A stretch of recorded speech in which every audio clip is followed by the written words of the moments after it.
हनुमान् श्रीपदो वायुपुत्रो रुद्रो नघोजरः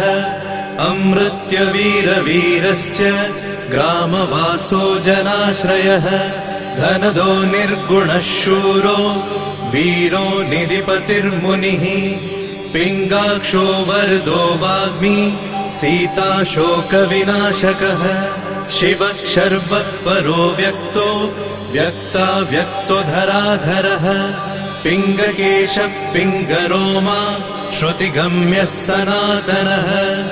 अनादिर्भगवान् देवो विश्वहेतुर्जनाश्रयः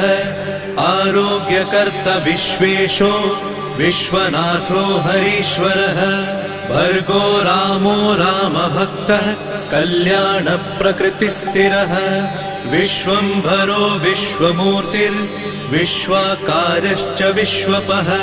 विश्वात्मा विश्वसेव्योऽथ विश्वो विश्वहरो रविः विश्वचेष्टो विश्वगम्यो विश्वध्येयः कलाधरः प्लवङ्गमः कपिश्रेष्ठो